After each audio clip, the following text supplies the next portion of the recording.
우리의 삶이 늘 길과 진리와 생명 되신 예수님, 그 예수님만 바라보고 살아가는 성도가 복된 성도인 줄 믿습니다. 오늘 본문 등을 나누고자 하는 것은 성령을 받아 살아가는 성도입니다. 이제 우리 예수님께서 승천하시고 많은 제자들이 숨어 있을 때에 우리 예수께서 그 제자들에게 나타나서 하신 말씀이 오늘 본문에 기록되어 있습니다. 당신은 그리스도인입니까? 예수 그리스도를 구주로 믿는 사람. 그리스도티아노스라는 것은 그리스도에 속한 자 혹은 그리스도를 따르는 자, 그러한 뜻이 그 속에 담겨져 있습니다.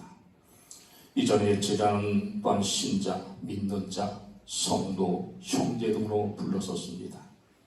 안디옥 교회의 처음으로 사용된 명칭은 이후로 이제 비록 교인이란 자칭하는 일반적인 용어로 사용되고 있습니다. 참고로 사도행전 11장 26절과 사도행전 26장 28절, 베드로전서 4장 16절에 보면 성도에 대해서 자세하게 기록하고 있습니다. 성령님은 우리가 예수님 믿어 구원받아 하나님의 자녀가 되었다면 우리는 성령의 사람이 되어야 됩니다. 성령과 함께 동행하고 성령의 인도함을 따라 살아가고, 우리의 사람들은 너무나 연약하고 힘들고 어렵고 때로는 넘어지고 쓰러지고 자빠지며 실망하고 좌절하며 살아갈 수밖에 없습니다. 우리가 사는 인생에 있어서 때로는 고든 길, 굳은 길, 참 험한 길 속에 있다고 하는 것입니다. 그러나 성령께서 나와 함께 하시고 성령이와 동행하시면 그의 모든 어려움들은 다 사라지고 하나님의 자녀로서 부끄럽지 않는 삶을 살아갈 수 있다고 하는 것입니다. 사도 바울은 고백합니다. 내가 복음을 부끄러워하지 않으니 이 복음은 모든 믿는 자들의 구원을 주는 하나님의 능력이 되니라. 첫째는 유대인 또한 헬라인이라고 성령에게 말씀하고 있습니다. 또한 사도행전에 보면 오직 성령이 너에게 임하시면 너희가 권능을 받고 예루살렘과 온 유다와 사마리아와 땅끝까지로 복음의 증인이라고 기록하고 있습니다. 예수 믿는 우리의 모두에게 축복의 날입니다. 너는 이제부터 성령의 사람이라고 하나님 우리에게 도장을 찍은 날이기 때문에 그렇습니다. 즉 하나님의 아들과 딸이 되는 축복의 사건입니다. 하지만 우리는 예수 그리스도를 믿고 성령의 사람이 되었음에도 불구하고 이 축복을 자주 잊고 살 때가 많다고 하는 거예요. 그래서 성령 강림절이 필요한 겁니다.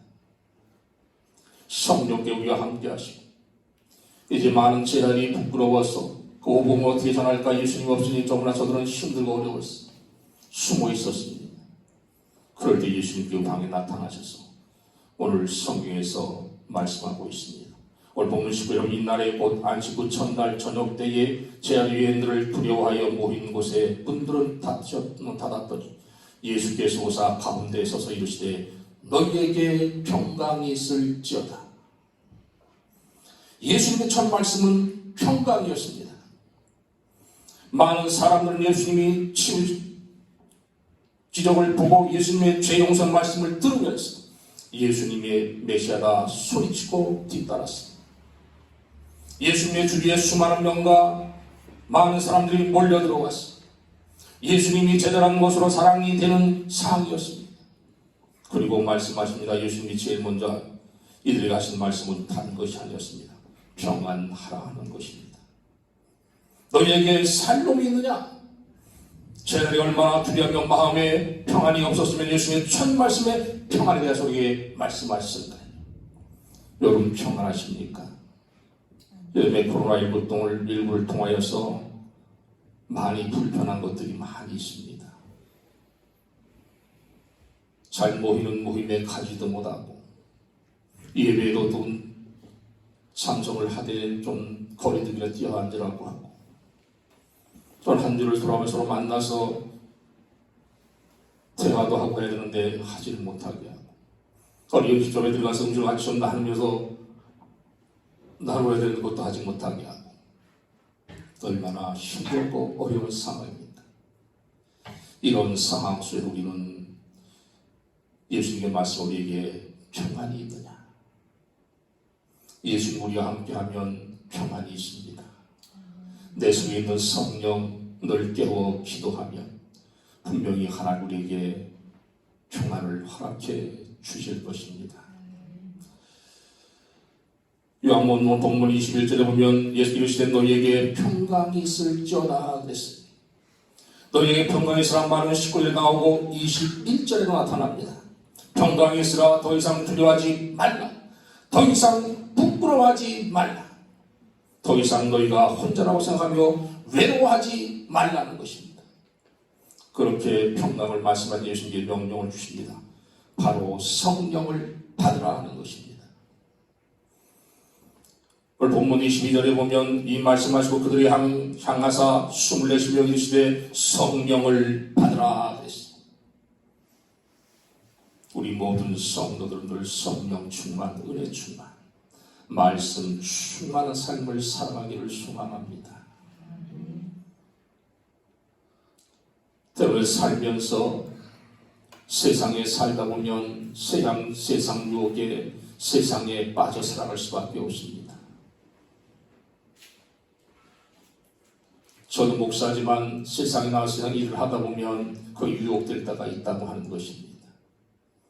그만큼 세상이 녹록지 않다는 것입니다. 그 세상에 어떤 사람이든 다 세상에 매어 살다 보면 넘어질 수밖에 없다고 하는 것입니다. 그럴 때일수록 더 우리는 예수님을 찾고 성령님을 찾고 성령님을 의지하며 살아갈 때에 하나님의 놀라운 역사들이 우리의 모든 삶 속 인생 속에 우리의 가정 속에 일어날 줄 믿습니다. 또한 두 번째 예수님의 성령을 선물로 주셨다 그래서 본문 20절 말씀 같이 보도록 하겠습니다. 이 말씀하시고 손과 옆구리를 보이시며 제 아들이 주를 보고 기뻐하더라 그랬습니다. 그동안 제가 보인 예수님을 뒤쫓았습니다. 예수님을 손으로 만질 수가 있었어요. 예수님 말씀을 귀로 들을 수가 있었습니다. 몸이 감각적으로 체험할 수 있는 예수님과 함께 하나님의 나라의 운동에 동참했습니다.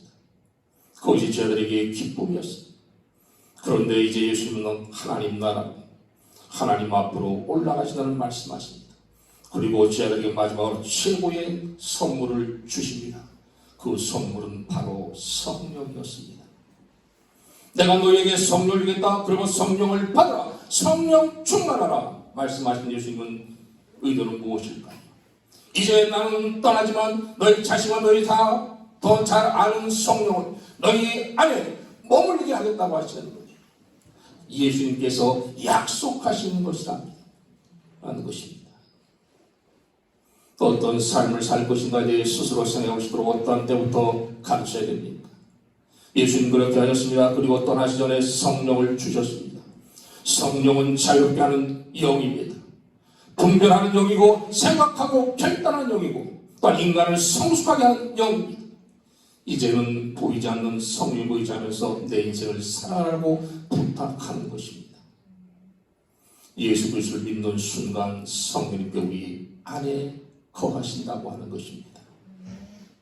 우리의 모든 성도 다음 생을 성령의 인도함을 따라 살아가기를 원합니다. 성령의 모든 걸 고백하고 인도함을 받기 원합니다. 사람은 너무나 무능해요. 너무나 연약합니다. 그래서 내게 능력 주신 자 안에서 내가 모든 것을 할 수 있다고 그랬어요. 사람의 생각하는 방법은 안 된다는 것입니다. 사람이 계획을 세우고 살아갈지라도 그 걸음을 인도하시는 여호와 하나님이라고 성경 분명하게 말씀하고 있습니다. 늘 성령과 동의하는 삶을 살아가는 우리 요교의 모든 사랑하는 성도들, 우리 다음 세대 다 되기를 소망합니다.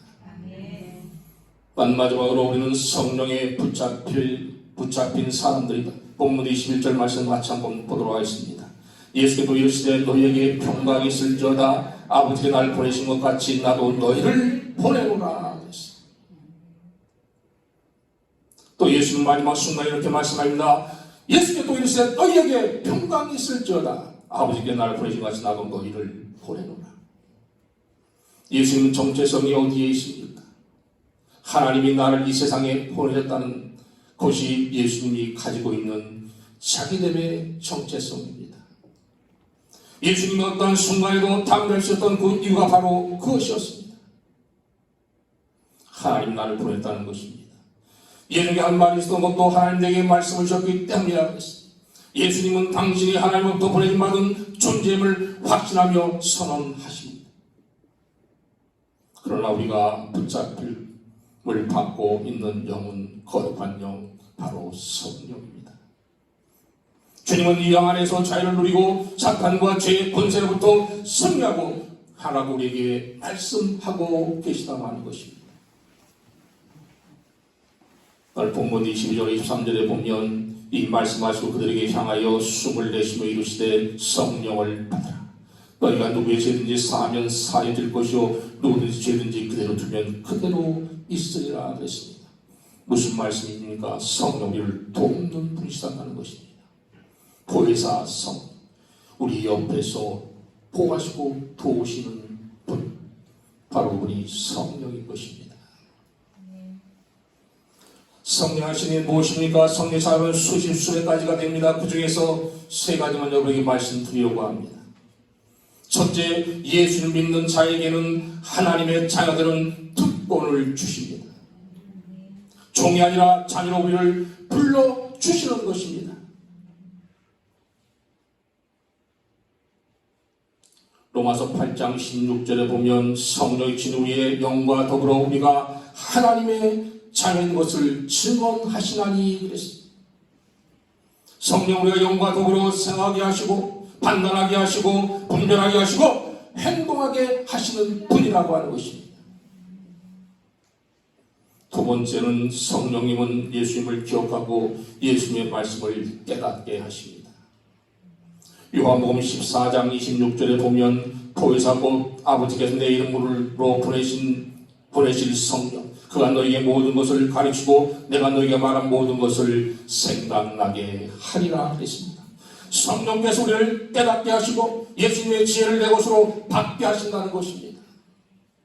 그래서 우리는 성령의 도우심을 받아야 됩니다.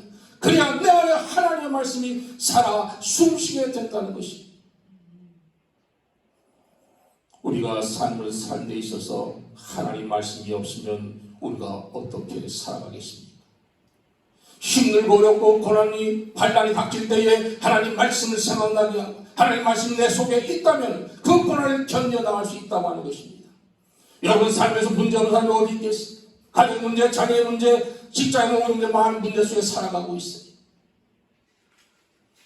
그런데 그 문제를 놓고 가만히 기도하면 그 안에 답을 찾을 수 있다고 하는 거예요. 문제 안에 답이 있다고 하는 거예요. 누구 탓할 게 아니라 내가 잘못인 내 탓이라고 하는 것입니다. 그럼 우리는 깨달아야 알아야 됩니다. 또 세 번째, 세상을 이기는 용기와 능력을 주시는 분입니다. 요한복음 16장 33절에 보면 이것을 너에게 이루는 것은 너희는 내 안에서 평안을 누리게 하려 함이라. 세상에서 너희가 환난을 당하라. 담대하라. 내가 세상을 이기었노라. 세상은 힘들고 어렵다 하지만 담대하라 그랬어요. 두려워하지 말라. 내가 세상을 이겼다 그랬어요. 이 생명의 부활의 능력을 이 땅의 성령과 함께 누리며 살아가는 우리의 모든 성도가 되시기를 소망합니다. 사랑하는 성도 여러분, 성령의 사람으로 살아갑시다. 하나님 우리에게 주신 최고의 선물은 예수님입니다. 그 예수님이 하늘로 가시면서 우리에게 주신 최고의 선물이 바로 성령님이십니다. 우리는 성령과 대화를 해야 합니다. 성령님께 질문해야 합니다. 성령을 통해서 죄와 분별력을 받아야 합니다. 예수 믿는 것이, 예수 사는 것이 기쁨이 되기를 바랍니다. 성령 안에 있다는 것이 우리의 자랑이 되기를 바랍니다. 그것이 복음의 축복입니다. 그리고 바로 그 사람이 전도하고 성결하고 예수님을 증언하는 도구로 사용될 수 있다고 하는 것입니다. 우리의 모든 교회들이, 우리 교회가 지금 꿈꾸는 게 있어요. 세계 열방 가운데 선교사를 파송하는 겁니다. 거기는 국내 선교 파송, 국외 다 포함되어 있습니다. 그래서 국내로 지금 교회를 좀 두고 어려운 교회를 다니면서 이제 국내 선교를 하고 있습니다. 선교하는 교회가 분명히 하나님께서 복 주시고 역사하셔서 풍에 놀라운 역사가 일어날 수 있는 것입니다. 보내는 선교사, 나가는 선교사, 하나님께서 기뻐하시는 것입니다. 세계 열방 쪽에 보면 많은 사람들이 지금 선교에 나가 있습니다. 더구나 저들도 국내뿐이 아니라 해외에 있는 모든 선교사들도 이 코로나19 때문에 너무나 힘들고 어려운 상황 속에 있습니다. 그래도 지금도 말씀을 전한 말씀을 받아들이면 그의 인생이 바뀌어버리는 거예요. 복음을 여기가 복음 받아들인 마음이 있으면 그가 믿던 마음으로 무슬림이나 이슬람이라도 꿈에 예수님이 나타나셔서 내가 믿는 예수를 하면서 그들은 꿈을 꾼다는 거예요. 이 이슬람 사람들 가장 중요한 게 그거예요. 뭔가 환상으로 꿈을 꾸는 것들은 거기에 혹하는 거예요. 그래서 복음이 필요한 것입니다. 우리 사랑하는 모든 성도들, 우리 사랑하는 다음 세대들 성령의 능력을 받아 살아가길 원합니다. 복음의 절대 능력을 살기 원합니다. 우리가 복음은 부끄러워하는 게 아니에요. 전하는 겁니다. 여러분 누구 때문에 살았습니까? 우리가 아직 죄인 되었을 때에 그리스도께서 우리를 위하여 자기 몸을 버리사 라고 분명히 성령에게 말씀해 주고 있습니다. 그는 그리스도 안에 새로운 피조물이라 이전 것은 지나갔으니 보라 새로 되었다 그랬습니다. 예수 안에 새로운 삶이 우리에게 열리는 것입니다. 예수 안에 소망이 있어요. 예수 안에 기쁨이 있습니다. 예수 안에 즐거움이 있습니다. 예수 안에 사랑이 있습니다. 하나님께서 너무나 사랑하셔서 자기의 독생자 예수를 세상에 보내주셨어요. 그보다 큰 위한 사랑이 어디에 있겠습니까? 세상에 금은과 가까이 있는 그보다 귀한 사랑은 없습니다. 그것을 값없이 우리가 받았다고 하는 것입니다. 공짜로 받았다고 하는 것입니다. 그 사랑을 받았으니 그 사랑을 우리가 세상 믿지 않는 많은 사람들에게 전하는 것이 우리의 사명인 것입니다. 우리가 해야 할 일이에요. 하나님 나라 가기 전까지는 성령을 따라 이렇게 몸을 전하면서 할 때 하나님의 우리 역사를 경험할 수 있다고 하는 것입니다. 성령의 사람은 예수님을 사랑하는 사람입니다. 그러나 우리도 예수님을 믿는 것을 자랑스러워합니다. 예수님 우리에게 성령을 준 것을 기억하며 내가 성령의 사람이 되었음을 감사해야 합니다. 예수님이 우리에게 성령을 같이 기억하며 내가 성령의 사람으로 살기 원합니다. 그리고 예수님의 제자라는 틀에서 한 걸음 더 나아갈 수 있기를 소망합니다. 이곳에 모인 모든 성도들 다음 세대를 성령의 사람이 되어서 성령과 더불어 새롭게 살아가는 복된 성도들 자녀들에게를 소망합니다. 복 있는 사람은 악인에게를 쫓지 않냐, 오만한 자리 앉지 않냐, 오직 여호와의 율법을 즐거워하여 그 율법을 죄로 묵상하는 자냐. 저는 시냇가에 나무가 시들도 가시를 맺으니 그 입사에 마르지 않는 것 같으니 그 행사가 다 형통하리로다. 그러면 악인이 심판을 견디고 죄인이 의인에게 들지 못하리로다. 대저 의인에게는 여호와께서 인정하시나 악인에게는 망하리라고 성경 우리에게 말씀하고 있습니다. 말씀편 2300년 영원한 나의 목자신 내 부족함이 없어. 그가 나를 푸른 자의 눈이 실만한 물가에 인도하시는 거다. 내가 사망의 음침한 골짜기를 다닐지라 배를 두려워 주께서 나와 함께 하시니 주의 지팡이 막대 나를 안위하시나이다. 나의 평생의 선하심과 인자하심이 정녕 나를 따르니 내가 여호와의 집에 영원히 거하리라고 시편기자는 기록하고 있습니다. 우리의 모든 성도 다음세가 성령의 사람이 되고 성령의 인도함 따라 살고 우리의 삶을 주님께 맡기고 하나님을 오라 하는 그날까지 성령의 인도를 성령의 충만한 은혜 충만하신 충만한 삶을 살아가는 복된 성도들 다음세 다 되시고 주님의 이름으로 간절히 축원합니다.